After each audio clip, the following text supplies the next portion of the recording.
अस्सलाम वालेकुम नाज़रीन। प्रोग्राम है आज पाकिस्तान के साथ। एक चोर ने चोरी की और दरख्त पे चढ़ गया। अब नीचे लोग इकट्ठे हो गए और वो ऊपर से कह रहा है कि यार जाओ करानो, तुसी कभी चोर नहीं देखा।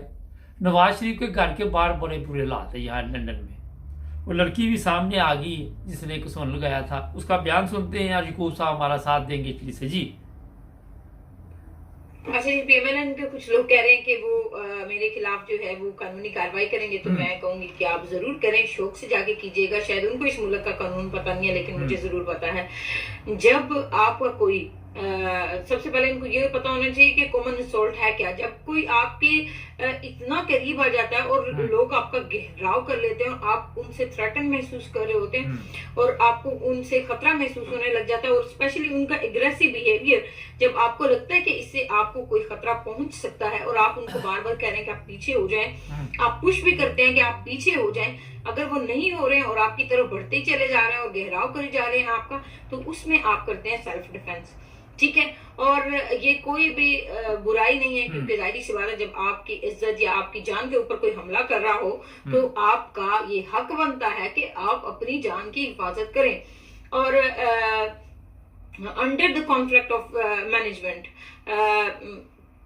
कि जो कोई भी आपकी डोमेन में आता है या आपकी पर्सनल। ये वाकया जो पेश आया सोशल मीडिया पे, बड़ी वीडियो वायरल हुई है और वहाँ पे हालात ये बने हुए हैं कि ये रोज़ाना का मामूल बन चुका है कि ठीक ठाक वहाँ पे मैच पड़ा होता है।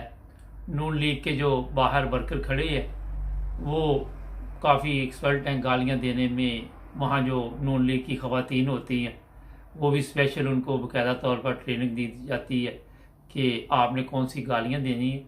आपको सोशल मीडिया पे ये मिल जाती है। पिछले दिनों ये वाक़या पेश आया था कि एक नून लीग के वर्कर को मेरा हाल काफ़ी चोट वगैरह भी आई। कभी नवाज शरीफ के बच्चे बाहर निकलते हैं, कोई उनको मुख्तलिफ अल्फाजों में गोंगलू शोंगलू इस तरह के अल्फाज इस्तेमाल किए जाते हैं और नवाज शरीफ के सामने भी उसको चोर चोर के नारे, फिर उसकी ठीक ठाक इंसल्ट होती है। एक शरीफ आदमी जिसके अंदर कोई थोड़ी सी शर्म हो, जिसके अंदर थोड़ी सी गैरत हो, मेरा ख्याल है वो किसी ऐसी जगह पे जाके रहना शुरू कर दे जहाँ पे दूर दूर तक लोग तो ना हो, रोजाना उसको इस तरह जलील और रसवा ना करे। बाहर अगर ये जाता है तो वहाँ पे भी पार्क वगैरह में भी चोर चोर के नारे लग जाते हैं। नून लीग का कोई बंदा यहाँ पे बस स्टॉप पे भी खड़ा होता है, पिछले दिनों एक खड़ा था, वहाँ भी उसको गालियाँ पड़ गई। ये जिल्लत और रसवाई इनके मुकद्दर में क्यों? ये बड़ा एक अहम सवाल है। वो इसलिए कि जो इन्होंने काम किए, अगर तो इन्होंने कोई अच्छे काम किए होते मुल्क के लिए तो मेरा ख्याल है कि आज पाकिस्तान की हालत मुख्तलिफ होती, इनकी भी इज्जत होती, लोग इनको भी एहतराम की नज़र से देखते। जिस तरह यूरोप में आपने देखा जो लीडर है उनकी इज्जत की जाती है, कनाडा के वज़ीर आज़म है, वो न्यूजीलैंड की औरत थी। तो इन लोगों ने असल में ये ज़िल्लत जो कमाई है, ये नहीं कि इनके मरने तक ये ख़त्म हो जाएगी, इनकी नस्लों तक ये ज़िल्लत और रसवाई इनका पीछा करेगी, उनकी जान नहीं छोड़ेगी। कमर जावेद बाजवा की भी यही हालत है और अभी तक हमारे हुक्मरान ये सीख नहीं रहे। चलेंगे अभी इटली, यकूब साहब हमारा साथ देंगे, उनसे भी इसी मौजू पे आज बात करेंगे। जी अस्सलाम वालेकुम यकूब साहब। वालेकुम सलाम व रहमतुल्लाह। सर, ये नवाज शरीफ के साथ इतना बुरा सलूक क्यों किया जा रहा है? लंदन में भी उसको जीने नहीं देते, लोग तो यूरोप में आते हैं सुकून की तलाश में, तो यहाँ पे भी वो बीमार है बेचारा। वो आप सबके इल्म में है कि यहाँ पे उसका इलाज हो रहा, तो उसके घर के बाहर क्यों मेला लगा रहता है? जी अस्सलाम वालेकुम व रहमतुल्लाह। पहली गलती है जवेद साहब, पर ना वो बीमार है, ਜਿਹੜੇ ਬਗੈਰਤ ਹੁੰਦੇ ਨੇ ਬਿਮਾਰ ਨਹੀਂ ਹੁੰਦੇ, ਇਹਨਾਂ ਦਾ ਇੱਕੋ ਵਾਰੀ ਅੱਲਾਹ ਦੀ ਜ਼ਾਤ ਦੀ ਪਕੜ ਹੁੰਦੀ ਤੇ ਉਹਨੂੰ ਖੁੱਲੀ ਛੁੱਟੀ ਹੁੰਦੀ। 4 ਸਾਲ ਬਿਮਾਰ ਨਹੀਂ ਹੋਣ, ਬਿਮਾਰ ਕੀ ਹੋਣਾ। ਤੇ ਬਾਕੀ ਜਿਹੜਾ ਇਹ ਬੰਦੇ ਰੋਜ਼ ਆ ਕੇ ਉਹਦੇ ਦਰਵਾਜ਼ੇ ਦੇ ਬਾਹਰ ਆਪਣਾ ਫਰਜ਼ ਪੂਰਾ ਕਰਦੇ ਨੇ, ਅੱਛਾ ਕੰਮ ਕਰਦੇ ਨੇ, ਲੇਕਿਨ ਉਹਨੂੰ ਤਾਂ ਖੁਸ਼ ਹੁੰਦਾ, ਉਹਦੀ ਤੇ ਖਾ ਲੈ ਖੁਰਾਕ ਹੈ ਉਹਦੀ। ਉਹ ਜਨਾਬ ਅਲੀ ਇਹ ਤੇ ਇੱਜ਼ਤਦਾਰ ਬੰਦੇ, ਜਿਹੜਾ ਇੱਜ਼ਤਦਾਰ ਬੰਦਾ ਹੁੰਦਾ ਜਵੇਦ ਸਾਹਿਬ, ਉਹਦੇ ਬੂਹੇ ਅੱਗੇ ਕੋਈ ਇੱਕ ਵਾਰੀ ਚੋਰ ਕਵੇ ਤੇ ਰਾਤੀ ਉਹ ਸੌਂਦਾ ਨਹੀਂ, ਉਹਦਾ ਇਸ ਜ਼ਿੰਦਗੀ ਨਾਲ ਮੌਤ ਚੰਗੀ ਹੈ। ਉਹ ਹਰ ਸ਼ੈ ਵਾਪਸ ਕਰੇ ਤੇ ਕਰਕੇ ਤੇ ਆਖੇ ਵਾਸ ਸਾਡੇ ਤੁਹਾਨੂੰ ਦੱਸਾਂ ਜਿਹੜੇ ਗੈਰਤਮੰਦ ਬੰਦੇ ਨੇ ਸਾਡੇ ਇੱਥੇ ਇੱਕ ਪਿੰਡ ਬੰਦਾ ਤੁਹਾਨੂੰ ਇੱਕ ਮਿੰਟ ਦੀ ਗੱਲ ਮੁਕਾਨਾ ਉਹ ਰੇੜਾ ਬੰਦੇ ਆ ਬੰਦਾ ਇੱਜ਼ਤਦਾਰ ਹੈ ਹੁਣ ਵੀ ਜੀਵਦਾ ਉਹ ਰੇੜਾ ਵਾਲਾ ਗੁਨਾਹ ਨਹੀਂ ਹੈ ਉਹਦੇ ਪੁੱਤਰ ਦਰਬਾਰ ਟੁੱਟ ਗਏ ਉਹਨਾਂ ਨੂੰ ਦੌਲਤ ਬੜੀ ਲੱਭ ਗਈ ਤੇ ਉਹ ਜਿਹੜੇ ਪਿੰਡ ਆਏ ਦੇਖਣ ਬਈ ਇਹ ਮੁਹੰਮਦ ਖਾਨ ਰੇੜੇ ਵਾਲਾ ਮੁੰਡਾ ਨੇ ਕਿਹਾ ਯਾਰ ਮੇਰੇ ਕੋਲ ਭਾਵੇਂ 50 ਲੱਖ ਰੁਪਈਆ ਲੈ ਲਓ ਮੇਰੇ ਬਾਪ ਨੂੰ ਚੌਧਰੀ ਆਖੋ ਰੇੜੇ ਵਾਲਾ ਨਾ ਆਖੋ ਉਹਨਾਂ ਅੱਗੇ ਤੂੰ ਕਰੋੜ ਵੀ ਦੇ ਨਾ ਪੈ ਜਾ ਲੇਕਿਨ ਕੋਈ ਰੇੜਾ ਵਾਲਾ ਗੁਨਾਹ ਤੇ ਕੋਈ ਨਹੀਂ ਲੇਕਿਨ ਉਹਦੀ ਮਜ਼ਦੂਰੀ ਹੈ ਇਹ ਕਰਮਾਂ ਦੀ ਮਜ਼ਦੂਰੀ ਹੈ ਜਿਹੜਾ ਚੋਰ ਖੁਸ਼ ਹੁੰਦੇ ਨੇ ਪਰ ਮੈਂ ਇੱਕ ਨਸੀਮ ਜਿਹਦਾ ਬਾਪ ਸ਼ਰੀਫ ਹੈ ਕੱਲ ਗੱਲ ਲੱਭੀ ਹੈ ਇੱਕ ਸਿੱਖ ਜੀਵਦਾ ਵਾਲਾ ਜੀ ਮੇਰੇ ਨਾਲ ਆ ਕੇ ਸ਼ਰੀਫ ਤੇ ਜਿਤਨੇ ਮੁੰਡੇ ਨਾਲ ਮੇਰੇ ਨਾਲ ਗੱਲ ਕਰ ਲੈਣ ਜਾਤੀ ਮੁੰਡੇ ਬਹਿ ਕੇ ਇਹਨਾਂ ਦੀ ਕੋਈ ਨਸਲ ਨਹੀਂ ਕੋਈ ਅਸਲ ਨਹੀਂ ਸਾਨੂੰ ਇੰਨਾ ਕੀ ਪਤਾ ਕਿ ਸਾਡੇ ਪਿੰਡ ਦੇ ਬਾਹਰ ਲਾ ਕੇ ਦਰਦ ਤੱਕ ਬਹਿੰਦੇ ਆ ਇਹਦੀ ਮਾਂ ਨਸੀਮ ਜਿਹੜੀ 7000 ਦੇ ਬਾਪ ਸ਼ਰੀਫ ਨੇ ਖਰੀਦੀ ਹੀਰਾ ਮੰਡੀ ਚੋਂ ਉਹ ਲੈ ਗਿਆ ਪਾਕਿਸਤਾਨ ਇਹ ਉਹਦੀ ਔਲਾਦ ਜੇ ਉਹਨੇ ਕਿਹਾ ਕਿ ਤੁਹਾਨੂੰ ਸ਼ੱਕ ਹੈ ਤੇ ਮੈਂ ਜੀਵਨ ਜਾਤੀ ਉਮਰਾ ਪਾਕਿਸਤਾਨ ਦੇ ਸਾਫੀ ਆ ਜਾਣ ਆਜ਼ਾਦ ਤੌਰ ਤੇ ਮੇਰੇ ਕੋਲ ਪੂਰੀ ਇਨਫੋਰਮੇਸ਼ਨ ਹੈ ਅਗਰ ਮੈਂ ਗਲਤ ਹੋਇਆ ਤੇ ਮੈਂ ਕਰੋੜ ਰੁਪਏ ਇਨਾਮ ਦਿਆਂਗਾ ਇਹ ਨਸੀਮ ਹੀਰਾ ਮੰਡੀ ਦੀ 7000 ਖਰੀਦੀ ਦੇ ਬੱਚੇ ਨਹੀਂ ਹੈ ਇਹ ਕਿਹੜੇ ਲੀਡਰ ਬਣੇ ਹੈ ਜਿਹੜੇ ਬੰਦੇ ਨੂੰ ਅੱਜ ਵੀ ਬਣਦੇ ਨੇ ਮੈਂ ਕਹਿੰਦਾ ਕੋਈ ਤੇ ਜ਼ਾਹਿਰ ਨਾ ਪੜੇ ਰਹੇ ਨਹੀਂ ਰਾਤੀ ਮੈਂ ਇੱਕ ਪ੍ਰਾਟਲ ਪ੍ਰੋਗਰਾਮ ਤੱਕ ਲਿਆ ਇੱਕ ਸਾਫੀ ਹੈ ਉਹ ਗਲਤੀ ਹੋ ਗਈ ਮੈਂ ਕੋਈ ਚੈਨਲ ਨਹੀਂ ਲਿਖਿਆ ਹੋਇਆ ਪਾਕਿਸਤਾਨੀ ਚੈਨਲ ਹੈ ਤੇ ਮੁੰਡਾ ਇੱਕ ਸਾਫੀ ਬੈਠਿਆ ਉਹ ਵੀ 2 ਨੰਬਰ ਹੈ ਔਰ ਸੱਜੇ ਖੱਬੇ ਉਹਨੇ ਮੀਆਂ ਬੀਵੀ ਬਾਰੇ ਆਪੇ ਝਗੜਦੇ ਪਏ ਉਹ ਪ੍ਰਾਟਲ ਪ੍ਰੋਗਰਾਮ ਆਇਆ ਉਹ ਜਿਹੜੀ ਜ਼ਬਾਨੀ ਹੈ ਉਹ ਇਮਰਾਨ ਖਾਨ ਨੂੰ ਫਾਲੋ ਕਰਦੀ ਹੈ ਤੇ ਜਿਹੜਾ ਉਹ ਮੁੰਡਾ ਉਹ ਨਵਾਜ਼ ਸ਼ਰੀਫ ਨੂੰ ਫਾਲੋ ਕਰਦਾ ਆ ਜਾ ਕੇ ਗੱਲ ਕਿਹੜੀ ਕੀਤੀ ਹੈ ਕਿ ਜੀ ਉਹਨੇ ਨਹੀਂ ਬਣਾਈ ਆਪਣੀ ਮੈਟਰੋ ਜਿਹੜੀ ਲਾਹੌਰ ਚ ਨੇ ਬਣਾਈ ਹੈ ਜਿੱਥੇ ਉਂਝ ਟੈਕਸੀ ਕਰੋ ਤੇ ਤੁਹਾਨੂੰ 400 ਰੁਪਇਆ ਦੇਣਾ ਪਵੇਗਾ ਤੁਸੀਂ 300 ਸਫ਼ਰ ਕਰਦੇ 30 ਰੁਪਏ ਚ ਤੇ ਮੈਂ ਸੋਚਦਾ ਪਿਆ ਕਿੱਡਾ ਜ਼ਹਿਰ ਦਾ ਬੱਚਾ ਬਾਈ ਨੂੰ ਤਿਆਰ ਵੀ ਕੀਤਾ ਨੇ ਤੇ ਕੋਈ ਬਿਆਨ ਵੀ ਦਵਾਇਆ ਨੇ ਪਰ ਦੱਸੋ ਮੈਨੂੰ ਜਿਹੜੀ ਨੇ ਮੈਟਰੋ ਬਣਾਈ ਹੈ ਜਾਂ ਜਿਹੜਾ ਉਹਨੇ ਬਣਾਇਆ ਮੋਟਰਵੇ ਉਹਨੇ ਆਪਣੇ ਬਾਪ ਦੀ ਕਮਾਈ ਆਪਣੀ ਕਮਾਈ ਚ ਬਣਾਏ ਉਹ ਤਾਂ ਜ਼ਾਲਮ ਦੇ ਬੱਚੇ ਨੇ ਬਾਹਰੋਂ ਇੰਨਾ ਕਰਜ਼ਾ ਲਿਆ ਉਸ ਨੂੰ ਅਰਧਾ ਕਰਜ਼ਾ ਉਹ ਆਪ ਇੰਗਲੈਂਡ ਲੈ ਗਿਆ ਅੱਧੇ ਪੈਸੇ ਨਹੀਂ ਲੱਗੇ ਨਾ ਮੋਟਰ ਸਹੀ ਬਣੀ ਹੈ ਤੇ ਨਾ ਮੈਟਰੋ ਜਿਹੜੀ ਉਹਨੇ ਪੂਰੇ ਲਾਹੌਰ ਦਾ ਨਕਸ਼ਾ ਤਬਾਹ ਕਰ ਦਿੱਤਾ ਪੜ ਕੇ ਗਰੀਬ ਬੰਦੇ ਜਿਨ੍ਹਾਂ ਦੇ ਮਕਾਨ ਹੈ ਉਸ ਰੋਡ ਦੇ ਵਿੱਚ ਤੁਸੀਂ ਜਿਵੇਂ ਸਭ ਲਾਹੌਰ ਤੱਕੇ ਹੋਣਾ ਮੈਂ ਤੇ ਲਾਹੌਰ ਕੰਮ 30 ਸਾਲ ਜ਼ਿੰਦਗੀ ਗੁਜ਼ਾਰੀ ਹੈ ਸਿਰਫ ਲਾਹੌਰ ਚ ਅੱਛਾ ਮੈਂ ਇੱਥੇ ਤੁਹਾਡੀ ਸਾਲਕਾ ਬਾਅਦ ਬੱਸ ਚਲਾਈ ਹੈ ਲਾਹੌਰ ਕੁਆਟ ਗਿਆ ਲਾਹੌਰ ਪਿਸ਼ਾਵਰ ਗਿਆ ਮੇਰਾ ਹੈਡਕੁਆਟਰ ਲਾਹੌਰ ਰਿਹਾ ਮੈਂ ਲਾਹੌਰ ਨੂੰ ਬੜਾ ਜਾਣਦਾ ਮੇਰੀ ਗੁਰਬਤ ਦੀ ਜ਼ਿੰਦਗੀ ਤੋਂ ਸ਼ੁਰੂ ਹੋਈ ਹੈ ਮੈਂ ਟਰੱਕਾਂ ਦੀ ਮਜ਼ਦੂਰੀ ਕਰਕੇ ਰੇਤ ਭਰ ਕੇ ਟਰੱਕਾਂ ਦੀ ਡਰਾਈਵਰੀ ਸਿੱਖੀ ਹੈ ਉੱਥੇ ਮੈਂ ਸਮਝ ਲਿਆ ਮੈਂ ਸਾਰੀ ਜ਼ਿੰਦਗੀ ਮੇਰਾ ਲਾਹੌਰ ਮੇਰਾ ਦਿਲ ਹੈ ਮੇਰੀ ਜਾਨ ਹੈ ਦਾਤਾ ਹਜ਼ੂਰ ਦਾ ਮੈਂ ਖਾਤਮਾ ਮੈਂ ਲਾਹੌਰ ਨੂੰ ਬੜਾ ਜਾਣਦਾ ਜਿੱਥੋਂ ਇਹ ਮੈਟਰੋ ਸ਼ੁਰੂ ਹੁੰਦੀ ਹੈ ਜਿੱਥੇ ਖਤਮ ਹੁੰਦੀ ਹੈ ਉੱਥੇ ਲੋਕਾਂ ਨੇ ਸਾਰੀ ਜ਼ਿੰਦਗੀ ਲਾਈ ਲੋਕਾਂ ਦੀ ਤੀਜੀ ਨਸਲ ਆਉਂਦੀ ਲੋਕਾਂ ਨੇ ਮਕਾਨ ਦੁਕਾਨਾਂ ਬਣਾਈ ਹਜ਼ਾਰਾਂ ਦੇ ਬੱਚੇ ਨੇ ਤਬਾਹੀ ਕਰ ਰਹੀ ਹੈ ਲਾਹੌਰ ਦੀ ਨਕਸ਼ਾ ਹੀ ਕਮਾ ਛੜਿਆ ਸਿਰਫ ਆਪਣੀ ਕਮਿਸ਼ਨ ਖਾਣ ਵਾਸਤੇ ਉਹ ਸਾਡੀ ਆਵਾਮ ਨੂੰ ਅਸਲ ਪਤਾ ਨਹੀਂ ਜਦ ਕੁਝ ਤੇ ਜਿਹੜੇ ਨੂੰ ਨਾਲ ਲੱਗੇ ਨੇ ਦਰਿੰਦੇ ਜਿਹੜੇ ਸਾਈਕਲਾਂ ਦੇ ਫਿਰਨ ਵਾਲੇ ਲੋਕਾਂ ਦੇ ਘਰ ਝਾੜੂ ਮਾਰਨ ਵਾਲੇ ਬੰਦੇ ਉਹਨਾਂ ਮੁਲਕ ਲੁੱਟੇ ਆ ਤੇ ਅੱਗੇ ਰੋਜ਼ ਦੱਸੀ ਦਾ ਨਾਂ ਨਹੀਂ ਲੈਂਦੇ ਉਹਨਾਂ ਦਾ ਬਗੈਰਤਾ ਜਿਹੜੇ ਉਹਦੀ ਕਬੀਨਾ ਦੇ ਵਜ਼ੀਰ ਨੇ ਖਾਓ ਜ਼ਰਦਾਰੀ ਦੇ ਵਜ਼ੀਰ ਨੇ ਖਾਓ ਨਵਾਜ਼ ਸ਼ਰੀਫ ਦੇ ਨੇ ਖਾਓ ਹੁਣ ਅੱਜ ਕੱਲ ਸ਼ਹਬਾਜ਼ ਸ਼ਰੀਫ ਦੀ ਪਾਰਲੀਮੈਂਟ 'ਚ ਬੈਠੇ ਨੇ ਨਾ ਲੈਣਾ ਕੋਈ ਫਰਜ਼ ਰੋਜ਼ ਨਹੀਂ ਬਣਦਾ ਲੋਕਾਂ ਨੂੰ ਪਤਾ ਹੈ ਕੁਝ ਤੇ ਉਹ ਨੇ ਉਹਦੇ ਜਾਹਿਲ ਨੇ ਜਿਨ੍ਹਾਂ ਕੋਲ ਇਲਮ ਨਹੀਂ ਅਕਲ ਨਹੀਂ ਪਤਾ ਨਹੀਂ ਉਹ ਦੱਸੋ ਮੈਨੂੰ ਉਹਦੇ ਦਲਾਲ ਦੀ ਔਲਾਦ ਗਦਾ ਮੰਗਦੇ ਇੱਥੇ ਆਏ ਨੇ ਇਹ ਖੁਰੀਆਂ ਲਾਉਣ ਵਾਲੇ ਟਾਂਗੇ ਇਹਨਾਂ ਨੇ ਖੁਦ ਕੋਈ ਜਿਹੜੀ ਹੈ ਨਾ ਅਕਲ ਨਾਲ ਜਾਂ ਇਲਮ ਨਾਲ ਜਾਂ ਇਹਨਾਂ ਮਜ਼ਦੂਰੀ ਕੀਤੀ ਹੈ ਇੱਥੋਂ ਤੱਕ ਪਹੁੰਚੇ ਨੇ ਇਹ ਬਾਬੇ ਰਿਆਜ਼ ਦੀ ਇੱਕ ਗਲਤੀ ਹੈ ਉਸ ਬਾਬੇ ਰਿਆਜ਼ ਦੀ ਗਲਤੀ ਨੇ ਪੀਪਲ ਪਾਰਟੀ ਨੂੰ ਡਾਊਨ ਕਰਨ ਵਾਸਤੇ $1 ਰੁਪਏ ਦੇ ਕੇ ਬਾਬੇ ਰਿਆਜ਼ ਨੇ ਦਾ ਢੂ ਮੋਟਾ ਤੱਕ ਕੇ ਰੰਗ ਗੋਲਾ ਤੱਕ ਕੇ ਚੁੱਕਿਆ ਅੱਗੋਂ ਵੱਧਦਾ ਅੱਗੋਂ ਸਾਡੇ ਪੰਜਾਬ 'ਚ ਮੈਂ ਕਹਿੰਦਾ ਪੰਜਾਬ ਵਿੱਚ ਬੜੇ ਅੱਲਾ ਦੇ ਵਲੀ ਵੀ ਹੋਏ ਨੇ ਪੰਜਾਬ 'ਚ ਬੜੇ ਚੰਗੇ ਬੰਦੇ ਵੀ ਗੈਰਤਮੰਦ ਹੋਏ ਨੇ ਸ਼ਾਇਰ ਮਸ਼ਰਕ ਵੀ ਪਾਕਿਸਤਾਨ 'ਚ ਹੋਇਆ ਤੇ ਮੈਂ ਪੰਜਾਬ ਨੂੰ ਗਲਤ ਨਹੀਂ ਕਹਿ ਸਕਦਾ ਲੇਕਿਨ ਮੈਨੂੰ ਪੰਜਾਬ ਦੀ ਕਮਜ਼ੋਰੀ ਨਜ਼ਰ ਆਉਂਦੀ ਹੈ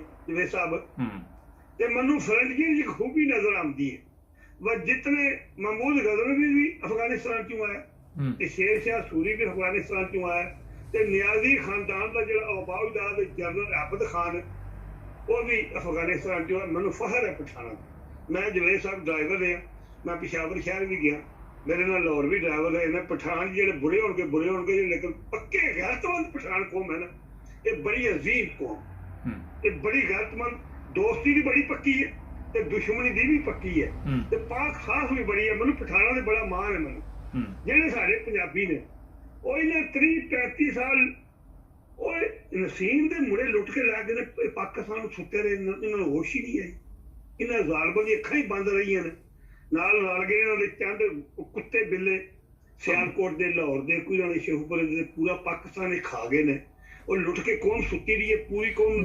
ਹੁਣ ਤੇ ਜਵੇਦ ਸਾਹਿਬ ਲੁੱਟਣ ਦੀ ਹੈ ਹੀ ਕੋਈ ਨਹੀਂ। ਮੇਰੇ ਵਤਨ ਪਾਕਿਸਤਾਨ ਨੇ, ਅੱਲਾ ਦੇ ਫਜ਼ਲ ਕਰੋ ਨਹੀਂ ਪਰ ਖਤਮ ਨਹੀਂ ਹੋਣਾ। ਮੇਰੀ ਗੱਲ ਸੁਣੋ, ਇਹ ਜਿਹੜੀ ਸਾਡੀ ਕੌਮ ਹੈ, ਜਿਹੜੀ ਤੁਸੀਂ ਕਹਿੰਦੇ ਜੇ ਕਿ ਜਿਹਨਾਂ ਨੂੰ ਹੋਸ਼ ਨਹੀਂ ਆਈ, ਇਹ ਤੇ ਬਿਰਿਆਨੀ ਦੀ ਖੁਸ਼ਬੂ ਸੁਣ ਕੇ ਤੇ ਪਾਗਲ ਹੋ ਜਾਂਦੇ ਨੇ।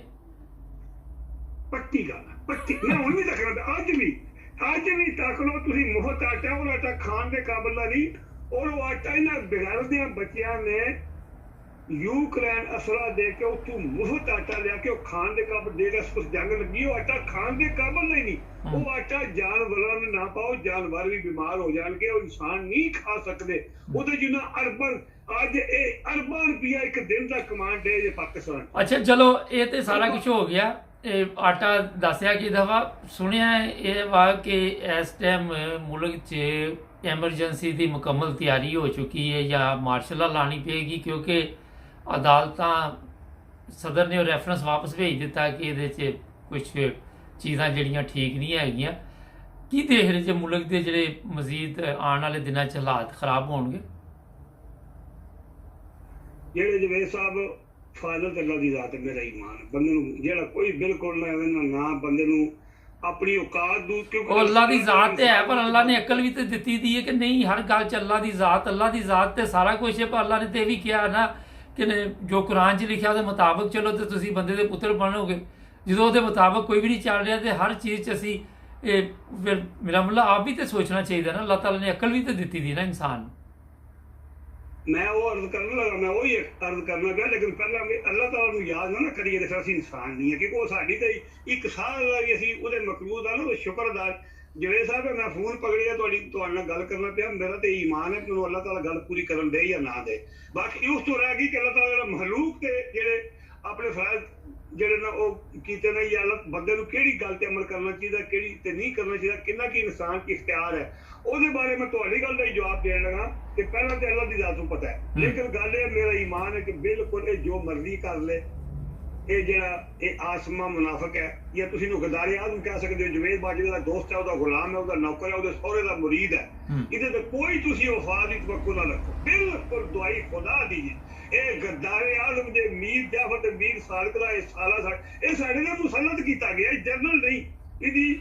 ਪਰ ਹੁਣ ਹੋ ਗਿਆ, ਉਹ ਹੋ ਗਿਆ, ਸਭ ਕੁਝ ਹੋ ਗਿਆ। ਹੁਣ ਤੁਸੀਂ ਕੀ ਦੇਖ ਰਹੇ ਜੇ ਕਿ ਮੁਲਕ ਕਿੱਧਰ ਜਾਏਗਾ? ਤੇ ਸਭ ਕੁਝ ਸਭ ਨੂੰ 20 ਦਫਾ ਅਸੀਂ ਦੱਸਿਆ ਕਿ ਆ ਗਿਆ, ਹੋ ਗਿਆ, ਜੋ ਹੋ ਗਿਆ। ਬਿਲਕੁਲ ਮੁਲਕ ਨੂੰ 7-12 ਖੈਰਾਂ ਨਾਲ ਮੇਰਾ ਈਮਾਨ ਹੈ। ਪਾਕਿਸਤਾਨ ਦੇ ਜਿਹੜੇ ਹੁਣ ਜਨਰਲ ਥੱਲੇ ਉਹਨਾਂ ਦੀ ਗੱਲ ਜਾ ਗਈ, ਉਹਨੂੰ ਲੱਗ ਗਿਆ ਪਤਾ ਇੱਕ ਪਰਦਾ ਰਹਿ ਗਿਆ, ਇਹ ਇਨਸਾਨ ਦਾ ਬੱਚਾ ਹੋਵੇ, ਇਹ ਵੇਖੇ ਲੁਹਾਰਾਂਗੇ ਸੌਰੀ ਜੀ ਬਣਾਵੇ, ਆਪਣੀ ਜਾਨ ਬਚਾਏ, ਮੁਲਕ ਦੀ ਜਾਨ ਛੱਡੇ ਤੋਂ ਨਸ ਦੇ। ਜਿਹੜਾ ਇਸ ਤੋਂ ਬਾਅਦ ਜਨਰਲ ਬੈਠੇ ਨੂੰ ਕੋਈ ਵੀ ਜਿਹੜਾ ਹੱਕਦਾਰ ਹੈ, ਜਿਹੜਾ ਆਵੇ, ਜਿਹੜਾ ਡਾਕਟਰੀ ਹਰੀ ਨੂੰ, ਬਾਜਵੇ ਦੇ ਸਹੁਰੇ ਨੂੰ, ਦੇਖੋ ਜੀ ਸ਼ਕਲ ਤੋਂ ਕਬਰ DGI ਦੀ, ਉਹ ਬਾਬਰ ਇਸਤਹਾਰੀ ਦੀ ਸ਼ਕਲ ਲਾਂ ਦਾ ਪੀਆਂ ਡਾਕਟਰੀ ਹਰੀ ਦੇ ਇਹਦੇ ਤੇ ਇਹਨਾਂ ਆਸਮਾ, ਉਹ ਮੈਨੂੰ ਸਮਝ ਨਹੀਂ ਆਉਂਦੀ। ਜਵੇਦ ਸਾਹਿਬ ਥੱਲੇ ਜਰਨੈਲ 2-250 ਉਹ ਇਹਦੀ ਸ਼ਕਲ ਤੱਕ ਪਤਾ ਨਹੀਂ ਲੱਗਦਾ ਪਿਆ।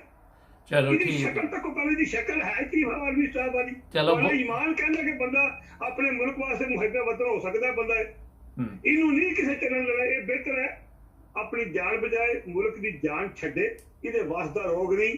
ਇਹਨੂੰ ਉੱਤੋਂ ਵੀ ਲਿੱਤਰ ਪੈਣ ਦੇ ਨੇ, ਥੱਲੀ ਨੂੰ ਪੈਣ ਦੇ ਨੇ, ਵਿਸ਼ਕਾਰ ਇੱਕ ਫੁੱਟਬਾਲ ਬਣੇ ਆ। ਇਹ ਨਹੀਂ ਅਮਲ ਕਰਾ, ਜੋ ਮਰਜ਼ੀ ਕਰ ਲੈ, ਕੀ ਕਰੇਗਾ? ਮੁਲਕ ਨੂੰ ਨੁਕਸਾਨ ਪਹੁੰਚਾਏਗਾ। ਚਲੋ ਜੰਗੀ ਹੋਵੇ ਜੀ, ਬਹੁਤ ਸ਼ੁਕਰੀਆ, ਬਹੁਤ ਸ਼ੁਕਰੀਆ। ਕਿਉਂ ਫੌਜ ਨੂੰ ਤਬਾਹ ਕਰਦਾ ਪਿਆ? ਚਲੋ ਬਹੁਤ ਸ਼ੁਕਰੀਆ, ਇਹਦਾ ਕੰਮ ਇਹ ਹੈ ਜੀ। ਕਾਫੀ ਹੋ ਗਿਆ ਅੱਜ ਟਾਈਮ, ਫਿਰ ਕਰਾਂਗੇ ਪ੍ਰੋਗਰਾਮ। ਨਹੀਂ ਮੈਨੂੰ ਇੱਕ ਮਿੰਟ, ਮੈਨੂੰ ਆਖਰੀ ਮੈਂ ਟਾਈਮ ਦਿਓ, ਜਾਂ ਇਹ ਮਿਹਰਬਾਨੀ ਕਰੋ ਜੇ ਤੁਸੀਂ ਮੈਨੂੰ ਲਾਈਨ ਤੇ ਕੱਲ ਲਾ ਲਓ। ਕੱਲ ਲਵਾਂਗਾ ਤੁਹਾਨੂੰ, ਕੱਲ ਲਵਾਂਗਾ ਜੀ, ਕੱਲ बड़ी मेहरबानी, अल्लाह वाले खुदा हाफिज़।